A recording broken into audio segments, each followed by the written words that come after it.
Hello and welcome. Ned Beatty was one of Hollywood's most successful character actors. Variety once described him as the busiest actor in Hollywood. From surviving the wild water rapids in Deliverance to his Oscar-nominated performance in Network and later his role as Luther's sidekick Otis in the original Superman films, Beatty displayed an extraordinary range as an actor. Blessed with a fine singing voice, his showbiz career began in the theatre before British director John Boorman pulled him from relative obscurity to star alongside Burt Reynolds and John Voight in the redneck thriller Deliverance. He also co-starred in All the President's Men, The Big Easy with Dennis Quaid, The Fourth Protocol and Toy Store, as well as numerous TV series, including a recurring role in Roseanne. In all, more than 160 TV and film credits. But back in 1988, I caught up with Ned in Toronto on the set of Switching Channels with Chris Reeve, Burt Reynolds and Kathleen Turner. The movie is an update of an old romantic comedy, The Front Page. Now, I knew very little about Ned at the time, and so I got him talking about his start in the industry. Yeah, so was it at that point, though, that you discovered drama and theatre and so on? Sort of. It sort of all came through the music. As a singer, I was doing an occasional show, as well as church music. I tried out for a sort of an outdoor pageant type play that used singers and used dancers, and it was a large extravaganza thing. And I got a job at it, and it was the first time I ever really hung out with actors per se, and got sort of interested in what they were doing. And I finally decided it was a whole lot easier than music. And one wonderful thing about acting was nobody could really tell whether you're on pitch or not, And so I sort of fairly rapidly, but gradually opted over into the, being an actor. And it was really sort of a lifesaver for me because I found out I could do it, and then, sort of immediately made the discovery that you didn't matter whether you had any degrees or not in order to be able to do it. It became it was a hard thing for me to ever sort of give over to, because I didn't really ever think it was going to be a career. I never really thought it was going to be what I did for a living.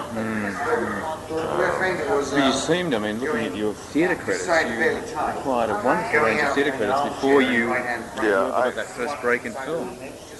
Yeah, I was very lucky. At the time I didn't know how lucky, but I've always been able to, blessed to be able to get parts, good jobs. So, it's sort of funny when you talk about people's careers, because the worst example of which was I was on a seminar once with a very sweet older woman. We were all talking about the theater. She was very sweet. She had quite a few tales to tell, but she knew absolutely nothing. Her information was so awful. I got to questioning her a little bit during the break, and I found out that she'd been in the theater for 50 years. She actually worked for 5 weeks. That was her career. She had 2 jobs, one of 3 weeks and one of 2 weeks. That was the whole thing. In 50 years. Yeah. Which is a terribly extreme example.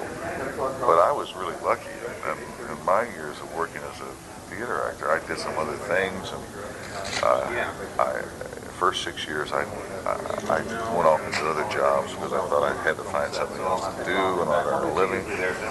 But after about 6 years, I was pretty much a full-time actor, and for the next 9 or 10, I worked almost continually. Just bam, bam, bam, one after the other. And most of it was in what we call stock, which was, doing one at night and rehearsing another at the daytime, and just one after another after another. And did John Boorman find you in stock, or was it more or less? Yeah, I was working in a stock company, in a resident company in Washington D.C. when he cast Deliverance, and he was actually casting in New York and Hollywood, but he was specifically looking for well-trained, unknown actors with Southern backgrounds. So there's about 10 of us in the entire country. There wasn't much. The list wasn't terribly long, you know. I mean, he saw quite a few people, I guess, actually. But the reason the way that I got the part was a total fluke anyway, because at the last minute they decided against unknown actors. And but John, who's a very, very interesting man, and a man who loves and believes in confrontation. I've never had him tell me this specifically, but the only thing I can figure out, the only thing I've ever been able to put together, is that John said, okay, I'll use 2 known actors and 2 unknown actors, which is basically what he did. But he didn't want to give in, you know what I mean? He didn't want to give in the whole way. It's a strange thing to do. I mean, if you're going to use 2 known actors, you might as well have 4 known actors. You know? Did he, because with a couple of the recent films that he's done, like Emerald Forest, I mean, he went for months up into the Amazon. And did he do that sort of thing with Deliverance to sort of research it? Well, I'm sure he did a little bit of prepping time. Of course, Deliverance, you know, wasn't a huge budget film. It was a fairly small budget film. Even by those days' standard, it wasn't a huge production. I think they spent about $3 million. It was a lot of money then, but not a huge amount. And we didn't shoot for that long. This whole film was shot in about 10 weeks. But John's a very adventurous man. He really likes doing it, you know. He likes taking the risks, going there himself, and all that. And that's rather contagious, you know. Sort of. You have somebody when you have somebody like that leading, it's very easy to sort of talk yourself into the fact that it's okay to go ahead and do it. I think I was the only actor in Deliverance who ever refused to do anything. There was one shot they wanted to do with Burt lying in the bottom of the canoe, and John Voight and I paddling, and I just wouldn't do it. No, it's too dangerous. I mean, Burt's an incredible athlete. John's quite a good athlete, and I'm not bad for my size, but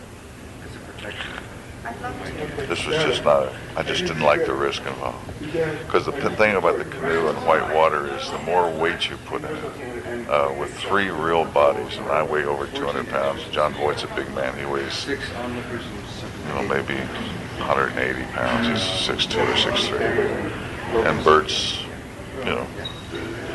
Burt was bigger then than he is now, for that matter. That was just too much weight for that canoe. It makes it so low in the water that every little wave you hit, water comes in. And I knew we were going to probably sink before we ever got in the camera range. And I just didn't like the idea of Burt being in the bottom. It scared me. I didn't like it. So what did you do? I just said no. Well, they were standing on a rock. I never we were standing up on this rock. And here I am. This is my first film I've ever been in. But in those days, I had such hubris. I was very funny about acting. I've been acting for 15 years. And I basically, I felt as though there's nothing I couldn't act. I mean, I just thought, come on. I can act anything. I'd never been in a movie before, and I didn't take it terribly seriously, Well, okay, it's a movie, big deal.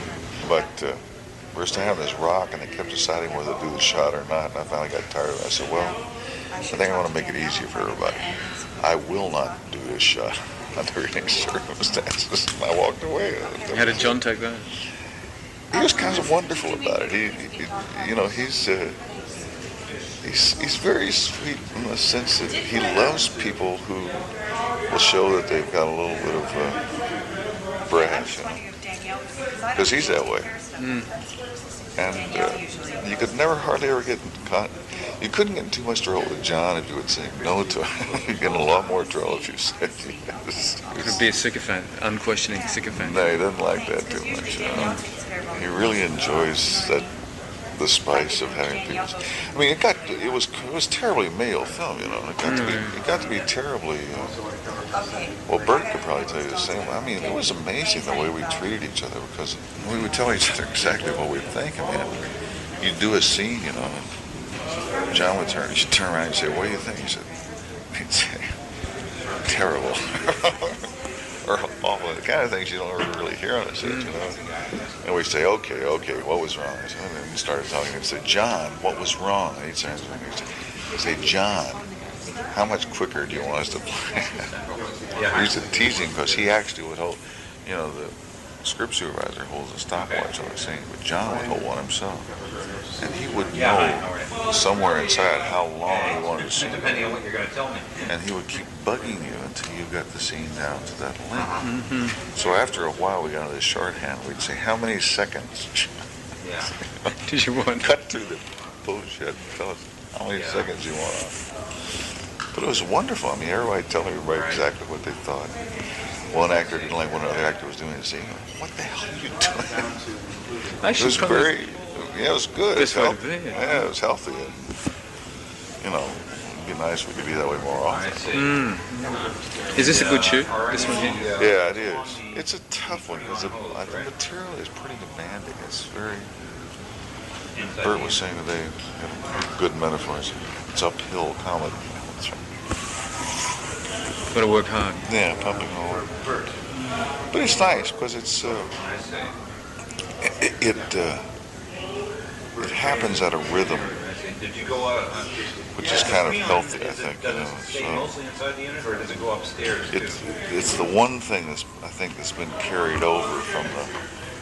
And were you able to get up there to see if there was anything? From the sort of 30s comedy that is patterned after is, you know, the rhythm. Well, so what you're saying is that we may have to call you back. And when we do it right, that's the way it feels, you know. Good band. Where do you live in LA? Hollywood. In Hollywood, yeah. And I live up in There's no way to check whether it's easy to tell people where I live because I live underneath the Hollywood sign. Oh, do you really? Yeah, just down the hill from the Hollywood. All right, so is it working now? And you married with kids? Yeah, well, I've been married 3 times. I have 8 kids now. Do you really? Yeah. 2 little ones at home and a teenage son who's also living with us now.